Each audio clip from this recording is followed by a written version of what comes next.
नमस्कार, मैं हूं उत्कर्ष त्रिवेदी। आप देख रहे हैं अमर उजाला। मध्य प्रदेश में सत्ता का संग्राम छिड़ा है और सत्ता के संग्राम को जमीन पर कवर करने मध्य प्रदेश के अलग अलग जिलों विधानसभाओं में अमर उजाला की टीम लगातार जा रही है। इस बीच में एक खास चर्चा जो आप अमर उजाला पर देखते हैं, खबरों के खिलाड़ी का एक विशेष एपिसोड मैं लेकर आ रहा हूं मध्य प्रदेश की राजधानी भोपाल से। और जैसे किसी भी देश में, किसी भी प्रदेश में 4 दिशाओं से अलग अलग हवाएं बहती है, मेरे साथ इस वक्त 4 वरिष्ठ पत्रकार मौजूद हैं जो मध्य प्रदेश की चारों दिशाओं से राजनीतिक हवाओं का रुख बखूबी भांपते हैं और ये मध्य प्रदेश के असली खबरों के खिलाड़ी हैं। तो बिना किसी देर के मैं परिचय कराना अगर शुरू करूं, अजय बोकिल साहब मेरे साथ मौजूद हैं। लगातार अमर उजाला मध्य प्रदेश छत्तीसगढ़ पर भी हम आपसे जुड़े रहे हैं। राकेश पाठक जी मेरे साथ मौजूद हैं, वरिष्ठ पत्रकार हैं, बखूबी अपनी राय रखने के लिए बिना किसी लाग लपेट के लिए जाने जाते हैं। राजेश बादल जी मेरे साथ मौजूद हैं और इस पूरी चर्चा के दौरान मध्य प्रदेश की सियासत को और मध्य प्रदेश की जमीन को जो अलग अलग क्षेत्रों में जाकर घूमा समझा, उनसे वो बात होगी। और आनंद पांडे जी मेरे साथ हैं, वरिष्ठ पत्रकार हैं और मध्य प्रदेश की सियासत पर बेबाकी से लिखने और बेबाकी से अपनी राय रखने के लिए खूब मशहूर हैं। तो बिना किसी देरी के मुझे लगता है इस चर्चा की शुरुआत करनी चाहिए। अजय जी, सबसे पहला सवाल जो मैं आपसे करना चाहूंगा वो ये कि मध्य प्रदेश के विधानसभा चुनावों में अब उतने ही दिन बचे हैं मतदान को जितने आप उंगलियों पर गिन सकते हैं। बहुत समय से पहले हमने देखा कई सारे मुद्दे, कई सारी बातें आई, लेकिन जब उंगलियों पर गिन दिनने बचे हों, वो काउंटडाउन शुरू हो गया हो, तब हवा का रुख आपको किधर लग रहा है? देखिए, एक बात जो पहले 3 महीने पहले हम महसूस कर रहे थे कि कांग्रेस ये चुनाव बड़ी आसानी से जीत रही है, तो उस स्थिति में तो फर्क आया निश्चित रूप से। और बीजेपी ने जिस तरह से कमबैक किया है पिछले 3 महीने के अंदर, इसमें बहुत बड़ा श्रेय तो शिवराज सिंह चौहान को जाता है, मुख्यमंत्री जिनको पार्टी ने प्रोजेक्ट नहीं किया है बल्कि किसी हद तक साइडलाइन करने की कोशिश की जा रही है।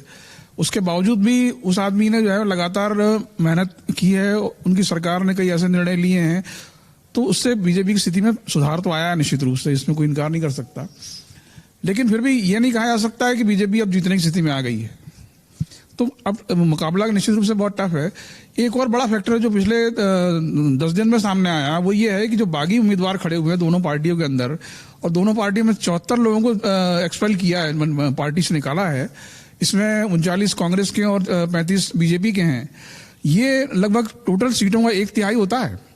और अगर इन सीटों पर बड़ा खेल हो गया, इन लोगों ने जो घोषित प्रत्याशी पार्टियों के, बड़ी पार्टियों के प्रत्याशी हैं, उनके वोट बड़ी पैमाने में काट लिए, तो इन दोनों पार्टियों का समीकरण गड़बड़ा सकता है, कैलकुलेशन गड़बड़ा सकता है। इसके बारे में भी कुछ नहीं कहा जा सकता।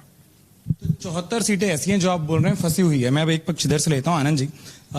निर्दलीय और जो अलग, जो एक तरीके से बागी हो गए हैं, क्या वो खेल बिगाड़ रहे हैं? जो कहा जा रहा था कि एक पार्टी की सरकार या 2018 जैसी स्थिति की सब इतने पास होंगे कि फिर गुणा गणित और वो राजनीतिक समीकरणों की बहुत जरूरत पड़ेगी। देखिए उत्कर्ष, मैं जमीन के बहुत नजदीक से देख रहा हूं, हकीकत तो देख रहा हूं मैं। मुझे लगता है अजय भाई ने बिल्कुल सही बोला। 2-3 बातें जो हैं अजय भाई की, जिनको सेकंड करना चाहूंगा मैं। पहली बात तो ये कि वाकई में आज से पहले जहां कांग्रेस खड़ी थी वो थोड़ी सी स्थिति उसकी गड़बड़ हुई है, लेकिन इसके बावजूद मैं कोई ऐलान नहीं करना चाहता हूं, मैं कोई प्रेडिक्शन नहीं करना चाहता हूं, मैं कोई भविष्यवाणी नहीं करना चाहता हूं, लेकिन आज भी मध्य प्रदेश में सरकार, अब हम ये कह सकते हैं कि कांग्रेस की बन रही है। नंबर कितने होंगे इस पे बहस हो सकती है, लेकिन मैं एक राइडर लगा दूं, यहां पे एक टीएनसी अप्लाई कर दूं मैं। देखिए, जो अजय भाई ने बात बोली है, बहुत अच्छी बात बोली है।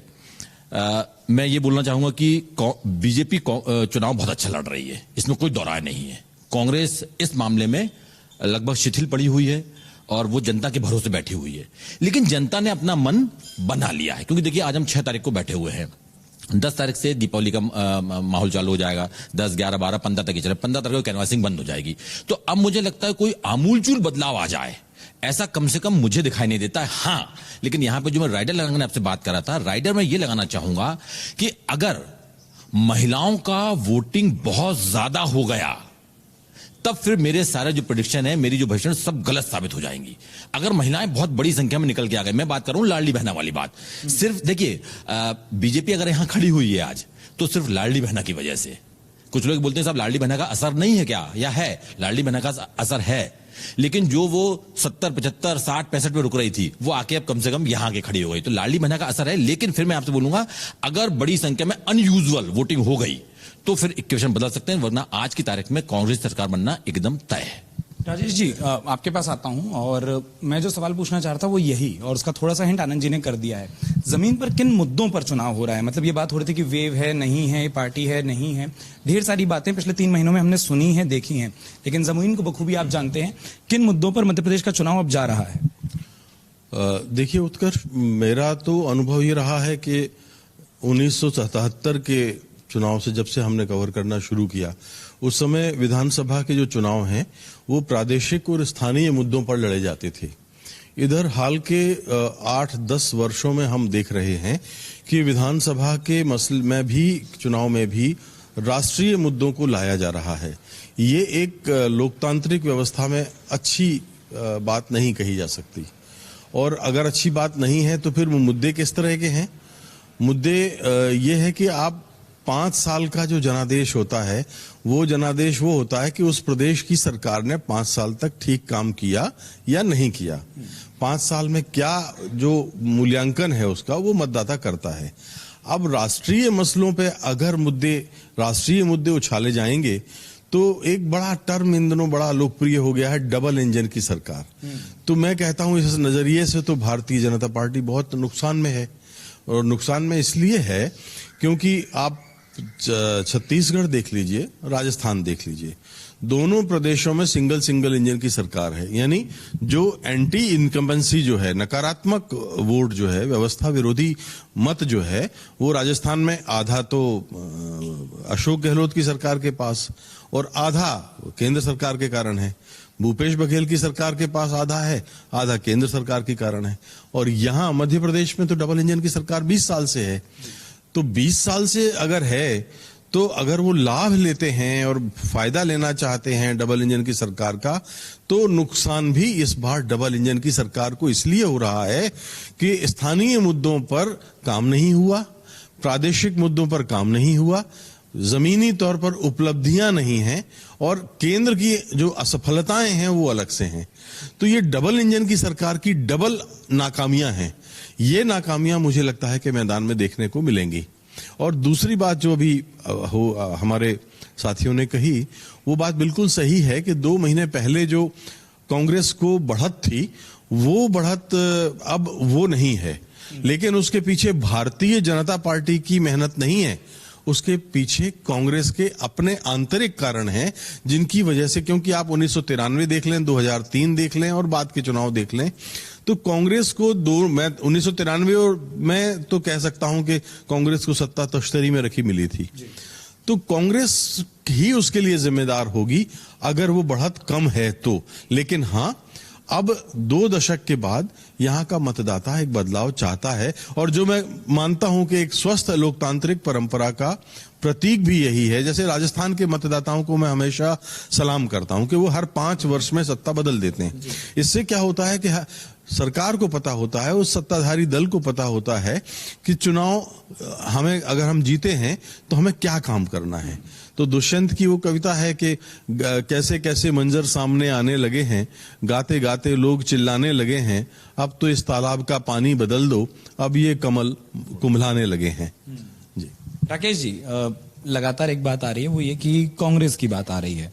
मध्य प्रदेश के अलग अलग विधानसभाओं में लोगों का कहना यह है कि मध्य प्रदेश की विधानसभा में 116 सीट पर कोई पार्टी सरकार नहीं बना सकती, अगर सरकार बनानी है तो 126 चाहिए।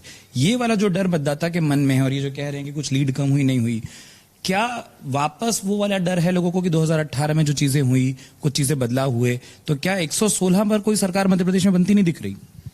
देखिए, सरकार तो 116 पर बन जाएगी, लेकिन ये जो आशंका है कि 2020 दोहरा दिया जाएगा, फिर कोई ज्योतिरादित्य सिंधिया खड़ा हो जाएगा, ये संभावनाएं अब निर्मूल हो चुकी हैं। मध्य प्रदेश में अब मोदी शाह की भी हिम्मत नहीं है या दल बदल करा पाए, क्योंकि कर्नाटक और महाराष्ट्र के 2 उदाहरण उनके सामने हैं। कर्नाटक में उन्नत सरकार गिरवा कर बनाई और उसके बाद सफाया हो गया। कांग्रेस का जहां तक प्रश्न है, तो मैं अक्सर कहता हूं कि हुए तुम दोस्त जिसके, दुश्मन उसका आसमा क्यों हो। कांग्रेस को दुश्मनों की जरूरत नहीं है, कांग्रेस अपने भीतर सारा इंतजाम करके चलती है। लेकिन एक परिवर्तन आया है कांग्रेस में। अब ये कांग्रेस राहुल गांधी की कांग्रेस है। राहुल गांधी अपनी खुद की एक कांग्रेस बना रहे हैं। ये सोनिया गांधी, मनमोहन सिंह के दौर की कांग्रेस नहीं है। इस यात्रा, भारत जोड़ो यात्रा के बाद की जो कांग्रेस की यात्रा है, उसमें राहुल गांधी और कांग्रेस के खाते में हिमाचल की जीत है, कर्नाटक की जीत है, मल्लिकार्जुन खड़गे जैसा एक दलित चेहरा है। ये सारे समीकरण कुल मिलाकर जहां बनते हैं वहां एक नई कांग्रेस बनती हुई दिखाई देती है। अब हम मध्य प्रदेश के संदर्भ में अगर बात करें तो जिस तरह का अंतर्विरोध कांग्रेस में है उससे 10 गुना ज्यादा अंतर्विरोध तो भारतीय जनता पार्टी में है। हम लोग कई महीनों से जुमला एक चला रहे हैं अखबार वाले और मीडिया वाले कि बीजेपी में 3 बीजेपी हैं। खुद शिवराज सिंह एक चैनल पर बैठकर स्वीकार कर रहे थे कि हाँ मैंने भी सुना है कि 3 भाजपा आप लोग बताते हैं, एक शिवराज भाजपा, एक नाराज भाजपा, एक महाराज भाजपा। 2018 और 23 में जो अंतर आया है मध्य प्रदेश में, मैं आनंद जी की बात के साथ जाना चाहता हूं कि कांग्रेस सरकार बनाती हुई बड़े स्पष्ट बहुमत के साथ दिखाई दे रही है। सीटों की संख्या से कोई फर्क नहीं पड़ेगा। मैं तो कह रहा हूं अगर एक सीट कम भी रही पिछली बार की तरह 114 से 115 भी हो गए तब भी कांग्रेस की सरकार बड़े सुविधाजनक तरीके से बनेगी, क्योंकि अब बीजेपी में जितना अंतर्विरोध है उतना तो कांग्रेस में बचा भी नहीं है। ज्योतिरादित्य सिंधिया के बीजेपी में आने के बाद कांग्रेस महल मुक्त हो गई, सिंधिया मुक्त हो गई, भारतीय जनता पार्टी का कांग्रेसीकरण हो गया। आप कल्पना कर सकते हैं युगावतार नरेंद्र मोदी की सबसे पसंदीदा मंत्रियों में से एक अमित शाह के चहेते भूपेंद्र यादव के साथ जो बर्ताव जबलपुर में हुआ पार्टी कार्यालय में, क्या देव दुर्लभ पार्टी, अनुशासित पार्टी का दावा करने वाले दल में इसकी कल्पना इससे पहले की जा सकती थी? ये कई सारे कारण हैं जो ये बता रहे हैं कि आज की तारीख में जनता ने जो मन बनाया था 5-6 महीने पहले, बादल जी ने बिल्कुल ठीक कहा कि अब जो केंद्रीय मुद्दे हैं उनका भी प्रभाव होता है। तो यानी नरेंद्र मोदी के जो वादे थे, जो दावे थे, 2 करोड़ लोगों को रोजगार वगैरह वगैरह, लंबी फहरिस्त है, उनकी विफलता का खामियाजा भी मध्य प्रदेश में बीजेपी को भुगतना पड़ रहा है। और मध्य प्रदेश में जो असली मुद्दे हैं वो यहाँ न सनातन का मुद्दा चल रहा है, न हिंदुत्व का चल रहा है। खूब बीजेपी के अध्यक्ष और सब लोग बात करते रहते हैं कि कांग्रेस सनातन को मिटाने जा रही है। जनता लौट फिर कर बात कर रही है पेट्रोल की कीमतों की, बेरोजगारी की, महंगाई की और सबसे बड़ी चीज भ्रष्टाचार की। मध्य प्रदेश में बहुत बड़ा मुद्दा है भ्रष्टाचार। इसलिए अब वो जो अंतर कम हुआ है जिसकी हम सब साथी बात कर रहे हैं, अजय जी ने भी कहा, आनंद जी ने भी कहा कि अंतर कम हुआ है, ये सिर्फ उतना ही अंतर कम हुआ है जितना कर्नाटक में कम हुआ था। कर्नाटक में नरेंद्र मोदी बजरंगबली और बजरंग दल को समकक्ष रखकर 30 से 60 सीटों पर ले आए थे पार्टी को। अगर वो सब इतना नहीं करते, इतना करके भी 30 सीटों पर तो जमानत जब्त हुई है बीजेपी की। अच्छा, ऐसा कौन सा औजार है जिसको मध्य प्रदेश में बीजेपी नहीं आजमा रही है? ऐसा कौन सा औजार है, ऐसा कौन सा तौर तरीका है चुनाव जीतने का जो कर्नाटक और हिमाचल में नहीं आजमाया था? जब वहां उन सब चीजों को करके भी हारे तो मध्य प्रदेश में भी वो सब करके जीत जाएंगे, इसकी संभावना नहीं है। क्योंकि बीजेपी का सबसे पसंदीदा जो मामला है हिंदू मुस्लिम वाला, वो मध्य प्रदेश में चलता नहीं है। मध्य प्रदेश शांति का टापू है। बहुत कम विधानसभा क्षेत्र ऐसे हैं जहां मुस्लिम आबादी है, वो भी निर्णायक संख्या में, तो यहां वो सब चलने वाला नहीं है। तो इसलिए अभी ऐसा लगता है कि कांग्रेस अगर कम भी हुई है तो उतनी ही कम हुई है जितना बीजेपी बढ़कर 60 से 70-80, जैसा कि आनंद भाई ने कहा, 60-70 पर पहुंच जाएगी, फिर भी आंकड़ा बड़ा रहेगा। ठीक है अजय जी, एक चीज जो मैं जानना चाह रहा था, आपसे बात करना चाह रहा था, वो ये कि अब हमने मुद्दों की बात कर ली, हमने उस प्रेडिक्शन या उस लहर की बात कर ली कि चुनाव किस ओर जाता दिखाई दे रहा है।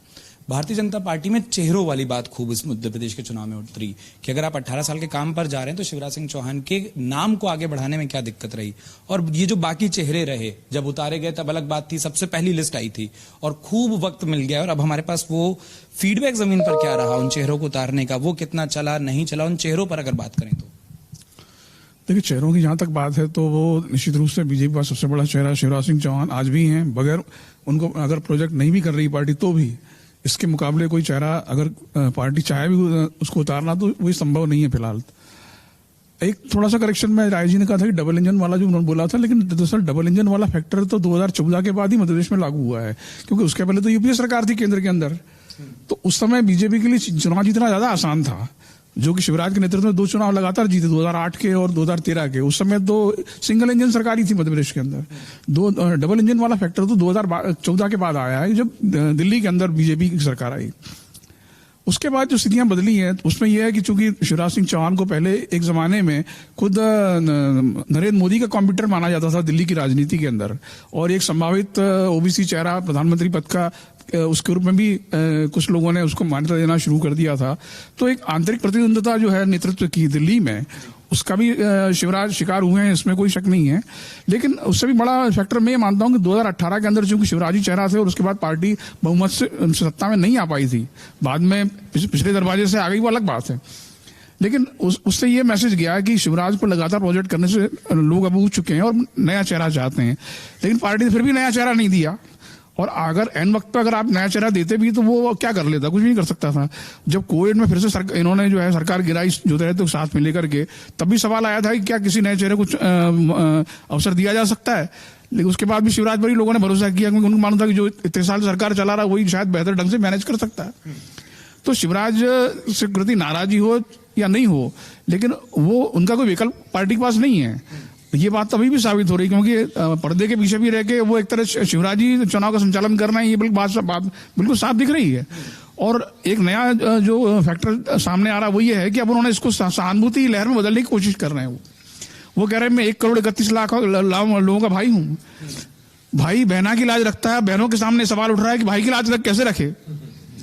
ये एक बहुत बड़ा इमोशनल फैक्टर है। ये इसको आप बहुत अंडर एस्टिमेट नहीं कर सकते हैं। अगर ये काम कर गया, जैसे आनंद जी ने भी कहा कि लाडली बहना है, चलो वो पैसे की बात आप छोड़ दीजिए, लेकिन अगर एक इमोशनल इश्यू के तौर पे भी अगर ये हुआ और महिलाओं को बहुत बड़े पैमाने पर वोटिंग हो गया तो खेल बदल भी सकता है, इसमें कोई शक नहीं है। जी, आप कुछ जोड़ना चाह रहे थे और उसके साथ मैं एक सवाल आपके लिए लेना चाह रहा था। अलग अलग जगहों पर हम गए, पहले आप अपनी बात जोड़ लें फिर मैं सवाल लें। उत्कर्ष, मुझे ऐसा लगता है कि ये जो पूरा एपिसोड रहा शिवराज सिंह चौहान वाला, मेरा व्यक्तिगत मानना है कि कहीं ना कहीं पार्टी भ्रम में आ गई थी। पार्टी तय नहीं कर पाई कि आखिर उसको करना क्या चाहिए। क्योंकि देखिए, अगर हम कहीं सुनी बातों पे जाएं, और हम लोग गंभीर पत्रकार हैं तो बहुत ज्यादा कहीं सुनी बातों पे नहीं जाते हैं, लेकिन जो हम उसको बोलना चाहिए, जो इनपुट हमारे पास था, हम लोग को ये लग रहा था कि आईबी की रिपोर्ट शिवराज जी के खिलाफ है, लोकल के जर्नलिस्ट उनके खिलाफ बात कर रहे हैं, आरएसएस उनके खिलाफ बात कर रहा है, पार्टी उनके खिलाफ बात कर रही है। ये तमाम जो भी इनपुट के रास्ते हो सकते हैं, सब जगह ऐसा लग रहा था कि शिवराज का चेहरा बदल देना चाहिए था। लेकिन हमें लगता है जो, और साथ में लेकिन हमको ये भी देखना पड़ेगा जो अजय भाई ने बोला, मैं ये मानता हूं कि आज भी मध्य प्रदेश में उनसे ज्यादा लोकप्रिय शायद चेहरा कांग्रेस के पास भी नहीं है। माफ करना, अगर आप सिर्फ इस पे वोटिंग कराएंगे कि मुख्यमंत्री का चेहरा कौन होना चाहिए, तो हो सकता है कमलनाथ जी थोड़ा सा नीचे खड़े हो उनसे 1-2 पायदान, ये भी हो सकता है। तो ये बात सही है कि वो बिल्कुल लोकप्रिय चेहरा है मध्य प्रदेश में, न सिर्फ बीजेपी के, दोनों पार्टियों के मिला के। तो मुझे लगता है यहां से एक भ्रम की स्थिति खड़ी हुई बीजेपी में कि यार क्या किया जाए। इसके बाद कम से कम जनता में जो मैसेज जाए चाहे ना जाए, लेकिन कार्यकर्ताओं में एक मैसेज चले जाए, इसलिए मुझे लगता है इन्हें 4-5 चेहरे खड़े किए। प्रहलाद सिंह पटेल लोग, नरेंद्र सिंह तोमर, जो खुद ज्यादातर लोग इसमें फंस गए हैं बुरी तरह, कैलाश विजयवर्गीय और ये सब। तो मुझे लगता है इस पूरे एपिसोड में, हालांकि मैं कोई सलाह कोई नरेंद्र मोदी को या अमित भाई को दे सकूं, यदि मेरी हैसियत नहीं है, लेकिन फिर भी जो बतौर जर्नलिस्ट हम समझ पाते हैं कि एक क्लियर कट स्टैंड उनको लेना था कि बदलना है तो बदलना है, और नहीं बदलना है तो हमको शिवराज जी के साथ खड़े होना है, फिर चाहे जीते चाहे हारे। मुझे लगता है यहां पे शायद पार्टी भ्रम की स्थिति में आ गई, और उसका फिलहाल जब तक 17 तारीख को वोटिंग नहीं हो जाती है तब तक तो नुकसान ही दिखाई दे रहा है। जो सवाल लेने वाला था वो यही था, जिसका थोड़ा सा जिक्र आपने कर दिया। जो बाकी चेहरे हैं मैं उन पर आपसे बात करना चाहता, क्योंकि शिवराज वाले फैक्टर पर बात हो गई, चाहे नरेंद्र सिंह तोमर हों, चाहे आपने नाम लिया फग्गन सिंह कुलस्ते हों, प्रहलाद पटेल हों, इनकी भूमिका, लोग कह रहे थे कि अलग अलग पैच में अलग अलग उम्मीदवारों वाला एक कॉन्सेप्ट और सेंस बन रहा है, क्या ये जमीन पर है? हाँ, देखिए ये है जरूर। जब आप बहुत आम तौर पे किसी, आप मान लीजिए जो आपने 6-7 नाम 8 नाम बड़े हैं, यानी कैलाश जी को अगर सांसद नहीं माना जाए, उनको जोड़ लिया जाए तो 8 नाम बड़े इनने उतारे थे। तो जब आप मिलते हैं तो आप देखिए लोग जब मिलने आते हैं उनसे, तो भाई साहब नमस्कार, भाई साहब बधाई, आप सीएम बनने वाले हैं, एक भावनाएं हैं। यानी नरेंद्र सिंह तोमर जो ग्वालियर चंबल के लोग हैं, उनको वहां ऐसा लगता है कि यार भाई साहब सीएम बन जाएंगे। प्रहलाद पटेल के जो इलाके के लोग हैं, क्योंकि यहाँ पे लोधी एक बड़ा वोट है और कम से कम 45-50 सीटें ऐसी होती हैं जहां लोधी इफेक्ट डालते हैं, तो वहां के लोगों को लगता है कि प्रहलाद सिंह पटेल तो बहुत दिन से ड्यू भी है, तो ये बन सकते हैं। कैलाश विजयवर्गीय को मालवा के लोगों को लगता है कि वो बन, तो ये है। लेकिन क्या ये इंटेंसिटी इतनी ज्यादा है यहाँ पे? हाँ, ये इंटेंसिटी इतनी ज्यादा नहीं है कि आप पूरी पार्टी को अलग अलग तरीके, और देखिए आजकल पब्लिक बहुत समझदार हो गई है। उसमें बस एक ही चीज जोड़ना चाहते, जैसे ये बात आती है ना कि अगर मान लीजिए आप दिमनी लड़ रहे हैं, क्या आप मुरैना भिंड के वोट कन्वर्ट करा रहे हैं क्योंकि उस पैच को ये लग रहा है कि यहां से मुख्यमंत्री बन जाएगा? देखिए मैं आपको ये एक बड़ा रोचक मामला है, मैं कोई फिर आपको भविष्यवाणी से बचना चाहूंगा मैं, लेकिन जो 8 सीटें हैं उसमें प्रहलाद सिंह पटेल जीत जाएंगे ऐसा हम सब लोग का मानना है। कैलाश जी भी निकाल लेंगे, संजय शुक्ला अच्छी फाइट दे रहे हैं, लेकिन ये माना जा रहा है कि उनका एक अच्छा वो है तो वो निकाल लेंगे। लेकिन बाकी जो सीटें हैं, जैसे राकेश सिंह, तो सब लोग मान के चल रहे हैं कि हार रहे हैं राकेश सिंह वहां से। नरेंद्र सिंह तोमर बुरी तरह फंसे हुए हैं। दिमनी में क्या होगा कुछ नहीं कहा जा सकता। अगर तोमर को नहीं बैठाया गया, इक्वेशन समाज के नहीं बने तो क्या होगा। फग्गन सिंह कुलस्ते जैसे तैसे करके अपनी सीट निकाल लेंगे। रीति पाठक फंसी हुई हैं, गणेश सिंह फंसे हुए हैं। तो ये जो मेरे को लगता है पार्टी ने जो ये सोचा था वो मेरे को लगता है उलट पड़ गया है। और सब जो दिग्गज थे ये अपने अपने क्षेत्र में, अपने अपने इलाके में, अपनी अपनी सीट में बुरी तरह फंस गए हैं। राकेश जी, आप कुछ जोड़ना चाह रहे थे? मेरा मानना यह है कि आनंद जी बिल्कुल ठीक कह रहे हैं कि ये जो फैसला उन्होंने किया, हम जानते हैं नरेंद्र मोदी मास्टर स्ट्रोक खेलने के शौकीन हैं, हमेशा चौंकाने वाले फैसले करते हैं, पूरा देश हैरान रह जाता है। आप विश्वास करिए इन सब 8 लोगों में से किसी को नहीं मालूम था कि उन्हें विधानसभा चुनाव लड़ने भेजा जा रहा है। राष्ट्रीय महासचिव में कैलाश विजयवर्गीय, पार्टी में चुनाव लड़ने की प्रक्रिया होती, लड़ाने की स्क्रीनिंग कमेटी होती है, फिर पार्लियामेंट्री बोर्ड तक नाम जाते हैं।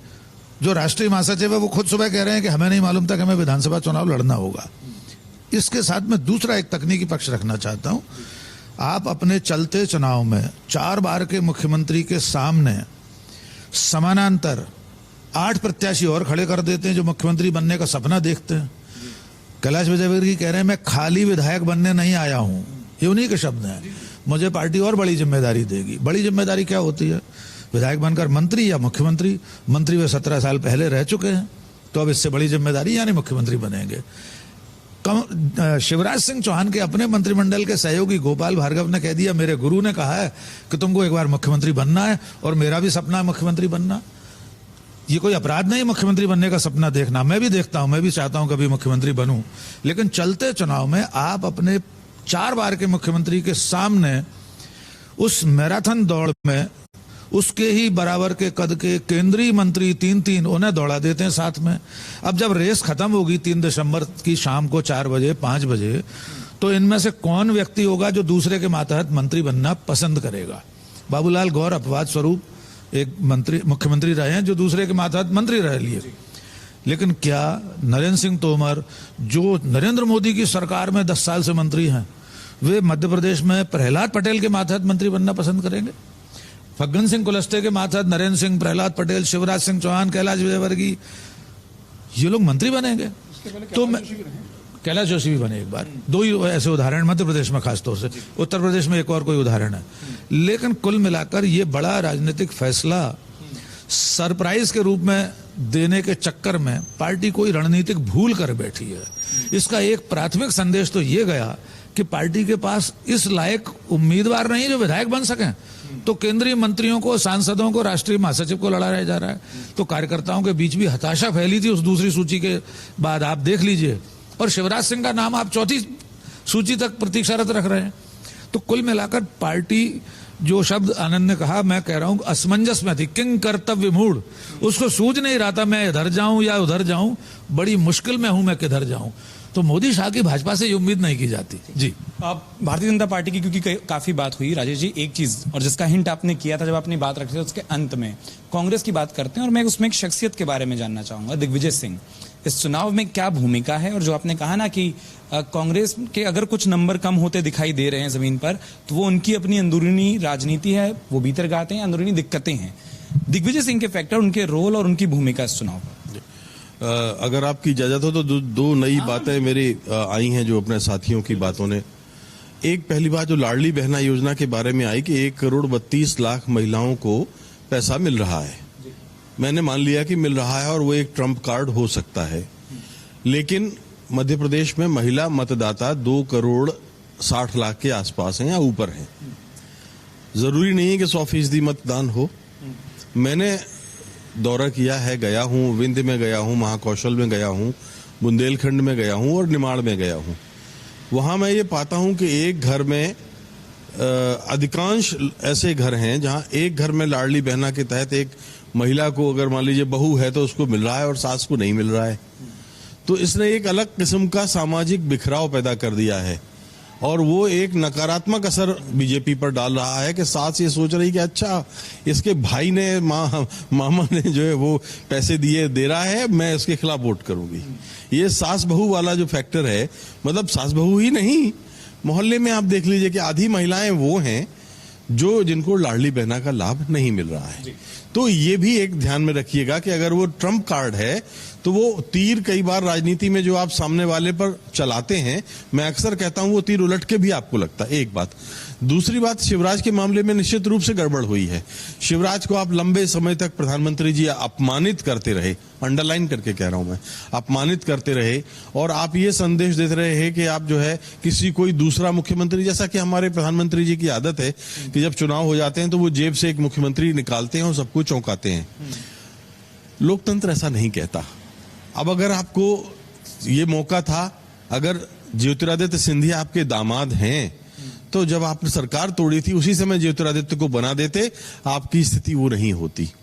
तब तक बहुत सारा असंतोष का लावा ठंडा हो चुका होता। अब एक तरफ आप शिवराज को भरी सभा में इंसल्ट कर रहे हैं, अपमानित कर रहे हैं। एक मुझे बड़ी अच्छी बात याद आती है, एक रघुनंदन शर्मा हैं जो पार्टी के प्रवक्ता हैं और 40-50 साल से वो उसके मतलब पार्टी में हैं। वो ये कहते हैं कि इस पार्टी में 5 प्रभारी, बीजेपी में 5 प्रभारी थे पहले, और 5 प्रभारी आपस में उनकी नहीं बनती थी। तो ये मध्य प्रदेश बीजेपी एक द्रौपदी की तरह थी जिसके 5 पति थे और 5 ही नाकारा थे। अब इसके बाद 2 पति और ऊपर से भेज दिए गए, भूपेंद्र यादव और अश्विनी, 7 हो गए। इसके बाद सुपर पति और भेज दिए गए, अमित शाह और मोदी खुद डायरेक्ट आने लगे, तो 9 पति हो गए। तो अब ये 9 पतियों वाली बीजेपी कहां जाएगी? इसलिए वो जो डबल इंजन, क्या बहुत सारे इंजन अपनी अपनी दिशा में इस मध्य प्रदेश को खींच रहे थे, तो मध्य प्रदेश की बीजेपी ठहरी हुई थी। अगर आपको नहीं शिवराज को बनाना था तो उसको अपमानित करने का हक, माफ कीजिए, नहीं मिलता। अब जब उन्हें लगा कि उनके पैरों तले से जाजम खिसक रही है, तो फिर शिवराज के ऊपर वापस दांव लगाया। आप क्या सोचते हैं कि एक इंसान का सम्मान भी कुछ होता है? आप क्या सोचते हैं कि शिवराज को मालूम है कि वो 5वीं बार मुख्यमंत्री नहीं बनने वाला है और उसका रिकॉर्ड कोई तोड़ने वाला भी नहीं है, तो अब वो सिर्फ उतना प्रचार कर रहा है जिसमें उसकी इज्जत, शान और सम्मान सलामत रहे। पार्टी के शान और सम्मान की चिंता अब उसको नहीं है। मैं बहुत बात कर रहा हूं। अब मैं आता हूं आपके दिग्विजय फैक्टर पर। मैंने अभी कहा था कि जो अजय जी ने कहा था कि जो बढ़त कांग्रेस को थी वो 2 महीने में कम हुई है, बीजेपी ने शायद बहुत अच्छा किया। मैं कह रहा हूं कि बीजेपी की वजह से नहीं है, बल्कि कांग्रेस की वजह से है। कांग्रेस के 2 बड़े शिखर नेता माइक पर, मीडिया के सामने जिस तरह से संवाद करते हैं, उसका स्थानीय स्तर तक संदेश खराब जाता है। हमने देखा है 45-46 साल की पत्रकारिता का, मैं कह सकता हूं कि एक कांग्रेस के भीतर कई कांग्रेस इस प्रदेश में हमेशा रही हैं। एक विद्याचरण की कांग्रेस रही, एक श्यामाचरण की रही, एक कमलनाथ की रही, एक माधवराव सिंधिया की रही, एक अर्जुन सिंह की रही, एक सुरेश पचौरी की रही है। तो कई कांग्रेस रही है, छोटी बड़ी छोटी बड़ी छोटी बड़ी। लेकिन इस तरह की जो स्थितियां बनी हैं, तो वो दोनों ही रूप में, क्योंकि इस बार बड़े 2 नेता हैं, उभरे हैं, वो शिवराज हैं और दिग्विजय हैं। माफ कीजिए, कड़वा लगेगा, लेकिन दिग्विजय सिंह ने 2003 में छोड़ा था, और जिस हालत में प्रदेश छोड़ा था, पहला कार्यकाल उनका यकीनन बहुत चमकीला था, बहुत अच्छा था, स्वीकार करने में मुझे कोई दिक्कत नहीं है, हिचक नहीं है। लेकिन 2003 में उन्होंने जहां छोड़ा, उसके बाद आज 2023 है, 2023 तक कांग्रेस उभर नहीं पाई है उन मसलों से जहां दिग्विजय ने जो उन्होंने सेकेंड लाइन ऑफ लीडरशिप खत्म कर दी, दूसरी पंक्ति को निपटा दिया, उन्होंने बहुत सारे मामलों में अपने लिए बैर मोल ले लिया। अब वो इस समय इतना वक्त नहीं है, तो ये एक तो कारण ये है। दूसरा, मैं जैसे कि शिवराज के मामले में हुआ कि पहला कार्यकाल तो उनका बहुत थोड़ा सा था, बाबूलाल गौर के बाद का, लेकिन दूसरा कार्यकाल शिवराज का स्वर्ण काल था, मैं इसको स्वीकार करता हूं। तीसरा चौथा जो कार्यकाल है वो करप्शन और ब्यूरोक्रेसी का है। आज आप कहीं भी चले जाएं, राशन कार्ड से लेके गरीबों की रेखा का कार्ड से लेकर के, और ऊपर कोई भी आपको ठेका है, आपका खुला परसेंटेज बंधा है, आप ले आइए और चले जाइए। अभी भी आचार संहिता की धज्जियां उड़ रही हैं, लेकिन रेत नीति उनकी बदली जा रही है और रेत नीति के ठेके हो रहे हैं और उनमें लेन देन खुला हो रहा है। आप देख लीजिए, पता कर लीजिए। तो ये जो स्थिति है, इसका अर्थ ये है कि जब व्यक्ति केंद्रित राजनीति होती है, वो लोकतंत्र को नुकसान पहुंचाती है। हम दिग्विजय के बारे में जो जहां तक बात करते हैं, दिग्विजय जितना इस प्रदेश में अब अगर मान लीजिए मैं एक उदाहरण देता हूं कि हमारे तीनों साथी हो सकता है सहमत ना भी हो कि अगर पूरे प्रदेश में ये पार्टी ऐलान कर दे कांग्रेस कि अगर कांग्रेस जीती तो दिग्विजय सिंह मुख्यमंत्री होंगे, तो पार्टी 40 सीटों पर सिमट जाएगी। ये एक पैमाना है। बस मैं उत्कर्ष आखिरी जो राजेश भाई ने बहुत अच्छी बात बोली, बस आखिरी बात अपनी जोड़ना चाहूंगा जो मैं इस पूरे एपिसोड को लेके वो करता हूं। देखिए, दिग्विजय सिंह के साथ सबसे बड़ी समस्या या सबसे बड़ी सौगात, दोनों चीजें कह सकती, वो ये है कि पब्लिक में उनकी एक्सेप्टेंस बहुत खराब है। जैसा राजेश भाई ने बोला कि अगर आज ऐलान कर दिया जाए तो शायद 40-50 सीटों पर आगे खड़ी हो जाएगी, लेकिन कार्यकर्ताओं के बीच में, पार्टी कार्यकर्ता, कांग्रेस कार्यकर्ताओं के बीच में बोल रहा हूं मैं, पार्टी कार्यकर्ताओं के बीच में, मेरे को लगता है, देखिए कमलनाथ जी समहाउ उन्होंने कभी भी मध्य प्रदेश की राजनीति नहीं की है। इसके पहले तो जब वो मुख्यमंत्री नहीं बने थे तो आना जाना लगा रहता था, छिंदवाड़ा आए निकल गए। दिग्विजय सिंह एकमात्र वो नेता है कांग्रेस में आज की तारीख में भी जो ज्यादातर पंचायत लेवल पे, ज्यादातर ब्लॉक लेवल पे, ज्यादातर नीचे के लेवल पे कार्यकर्ताओं को नाम से पहचानता है, नाम से पुकारता है, गले में हाथ डाल के बात करता है। तो मुझे लगता है ये, और ये बहुत स्ट्रेटेजिकल, देखिए ये जो जय और वीरू है नहीं है, ये मैं इस बहस में नहीं पढ़ना चाहता हूं, लेकिन मुझे लगता है कांग्रेस ने ये कार्ड अपना बहुत, देखिए आप, दिग्विजय सिंह ने खुद बोला कि साहब आप मेरे को जो आपके पोस्टर बैनर बन रहे हैं उसमें मेरी फोटो मत लगाइए, आप मेरी फोटो मत लगाइए, तो उनकी फोटो नहीं लगी। तो मुझे लगता है ये बहुत रणनीतिक तरीके से स्ट्रेटेजिकल दोनों के बीच में तय हुआ था। ये लड़ाई डंडा हो गया दूसरी बात है ये, लेकिन मुझे लगता है ये दिग्विजय सिंह की एक ताकत है अपनी। ठीक है, आप एक मैं बस इसी में यही जोड़ना था कि बिल्कुल ठीक कह रहे हैं आनंद, और इस प्रदेश का चरित्र है कि इस प्रदेश का मुख्यमंत्री कितना ही बड़ा तानाशाह हो जाए, कितना ही बड़ा भ्रष्टाचारियों का शिरोमणि हो जाए, सरताज हो जाए, तो भी भारतीय जनता पार्टी के पास 39-40% वोट हैं। आप को भूलना नहीं चाहिए। और कितना ही आदर्श और हरिश्चंद्र का अवतार हो जाए कोई दूसरी पार्टी, तो दूसरी पार्टी के पास भी 40 के ऊपर वोट नहीं है, ये बिल्कुल पक्का है। तो जब 40-40 पर दोनों ठहरी हुई हैं, तो पार्टियों ने ये नहीं सोचा कि जो एक लंबी बेल्ट है रीवा से लेके भिंड तक, कि उसमें बहुजन समाज पार्टी, समाजवादी पार्टी, आम आदमी पार्टी अलग से उछल कूद कर रही है, एक विंध्य की पार्टी बन गई है, गोंडवाना गणतंत्र पार्टी है, इनके 1-2% वोट का फर्क पड़ेगा। क्योंकि पिछले चुनाव में आपको याद होगा कि आधे फीसदी का भी अंतर था, आधे फीसदी वोट का अंतर था और सरकार कांग्रेस की बनी थी। तो ये बात मैं कहना चाहता था। और दूसरी जो आनंद जी ने कहा ना कि वो पर इस प्रदेश की जनता, या मैं भारत के संदर्भ में भी कहूंगा, हटाने के लिए वोट करती है, लाने के लिए वोट कभी नहीं करती। 1980 में सुंदरलाल पटवा की 28 दिन की सरकार हटाने के लिए, क्योंकि उसके पहले कैलाश जोशी बने, फिर वीरेंद्र कुमार सकलेचा आए, फिर पटवाए, तो 3 साल में लोग उकता गए कि ये 3 साल में 3 मुख्यमंत्री। ये 1985 अपवाद है इंदिरा गांधी की हत्या का, तो वो छोड़ दीजिए। लेकिन फिर 1990 में हटाने के लिए वोट किया श्यामाचरण शुक्ला, मोतीलाल वोरा, अर्जुन सिंह, 3 मुख्यमंत्री हटाओ। 2003 में दिग्विजय सिंह को हटाने के लिए वोट हुआ, बीजेपी को उमा भारती को लाने के लिए नहीं। उमा भारती तो एक स्टार कैंपेनर थी जी। तो लेकिन उसके बाद की जो कहानी है वो अलग तरीके से भारत का लोकतंत्र ने टर्न लिया है। एक महत्वपूर्ण सवाल जो मध्य प्रदेश की सियासत में अक्सर उठता है वो जातिगत जनगणना, वो एक मुद्दा है जो इस बार मध्य प्रदेश के चुनावों में कहा गया, उसके दावे हुए, और उसके साथ साथ आदिवासी समीकरण। यूं कहा जाता है कि मध्य प्रदेश में अगर आप गिनती करें तो हर 5वां व्यक्ति एक आदिवासी होगा। तो ये समीकरण चुनावी जमीन पर कितना असर डाल रहे हैं, नहीं डाल रहे हैं, एक सवाल इस पर भी ले लें राजेश जी। आदिवासी फैक्टर, और चुनाव जब चल रहे थे तब एक सीधी कांड, वो तस्वीरें, वो वीडियो सामने आए और उसके बाद उसका एक डैमेज कंट्रोल करने की कोशिशें भी सामने आई। अब चुनावों के आने तक, उस कांड के बाद काफी बयान, काफी और डेवलपमेंट मध्य प्रदेश में हो गए। क्या वो मुद्दा और आदिवासी फैक्टर, उस पर आप क्या कहना चाहें? देखिए, मध्य प्रदेश में आदिवासी एक बहुत बड़ा मुद्दा रहा है और हरदम। पहली बात तो ये कि इस प्रदेश में 47 सीटें आरक्षित हैं आदिवासियों के लिए। दूसरी बात यह कि इस प्रदेश में आदिवासी 2 या 3 बार उप मुख्यमंत्री पद तक तो पहुंचे, लेकिन मुख्यमंत्री नहीं बना। तो यहाँ के आदिवासियों के मन में पीड़ा ये रही है कि एक आदिवासी मुख्यमंत्री क्यों नहीं बन सकता। तीसरी बात यह है कि मैं आपको बताऊं, 2 करोड़ 10 लाख से भी ज्यादा इस प्रदेश में आदिवासी हैं और हिंदुस्तान में ये सबसे बड़ा आदिवासी प्रदेश है। तो अगर आदिवासी प्रदेश में आदिवासियों की नुमाइंदगी पर सवाल उठते हैं तो मुझे लगता है कि दोनों बड़ी लोकतांत्रिक पार्टियों को सोचना चाहिए।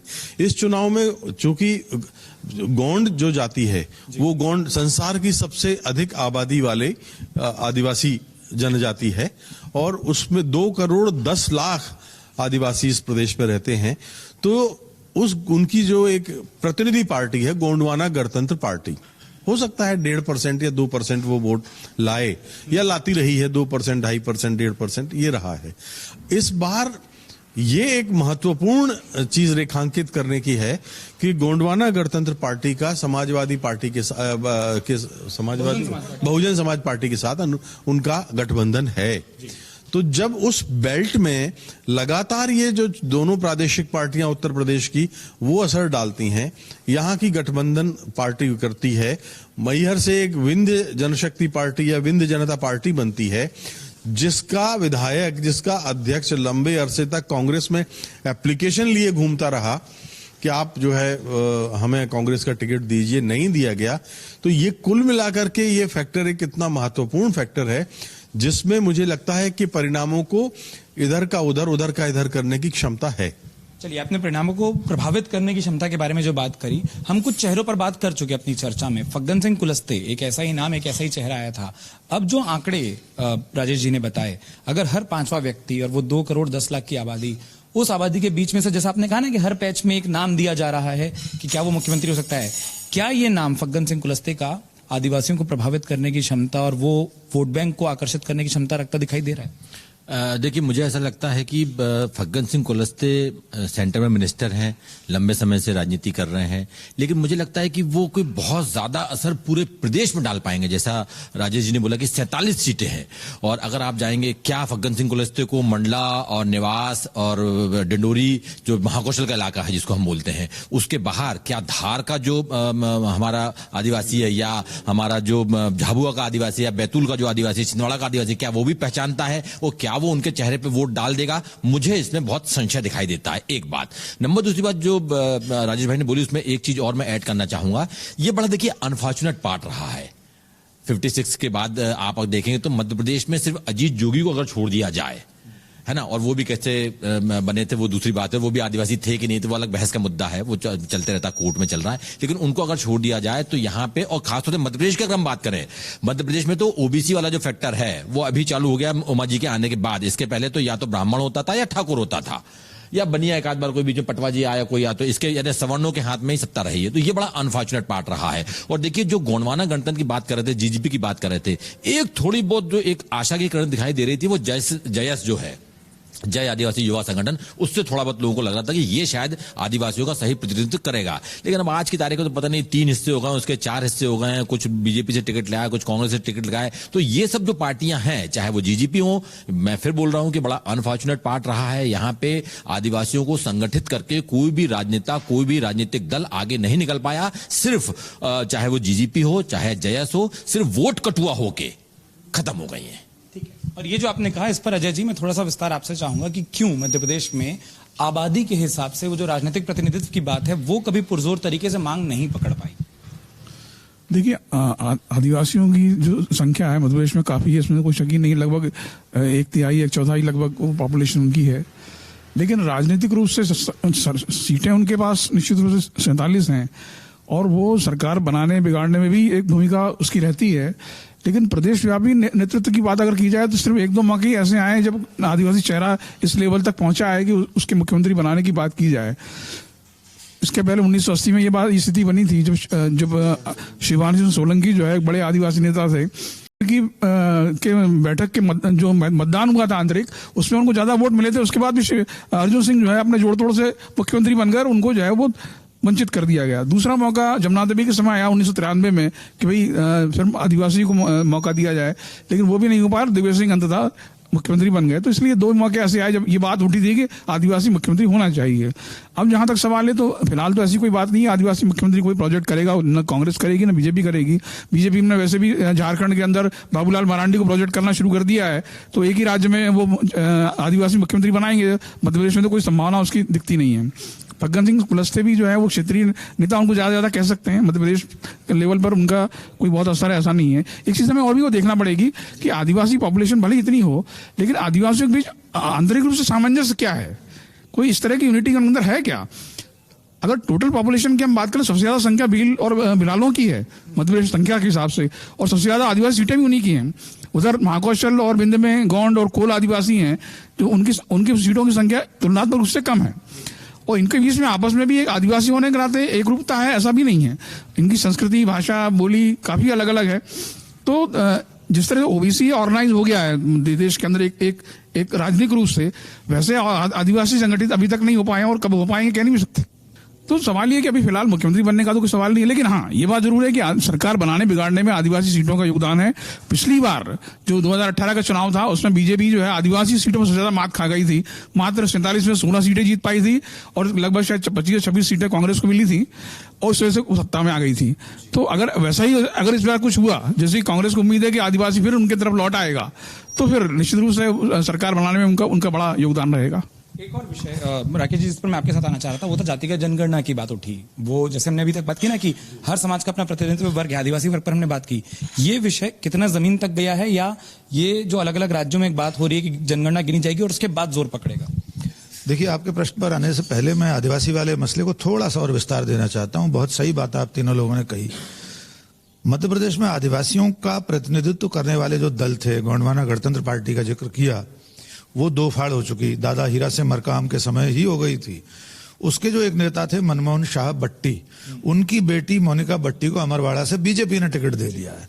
उन पर आरोप लगता रहा है कि वे उन्होंने रामायण जलाई है, वे तो सनातन के दुश्मन है। एफआईआर है उनके खिलाफ, मनमोहन शाह बट्टी के खिलाफ भी थी, उनकी बेटी के खिलाफ भी है। उन्हें बीजेपी ने टिकट दे दिया। एक दूसरा संगठन खड़ा हुआ जिसका आनंद जी ने जिक्र किया, जयस, डॉक्टर हीरा अलावा, उसमें भी 2-3 टुकड़े हो गए। लेकिन जो ज्यादा प्रभावी हिस्सा है वो कांग्रेस के साथ है। हीरा अलावा को पहले भी कांग्रेस ने टिकट दिया था, वे विधायक हैं वर्तमान में।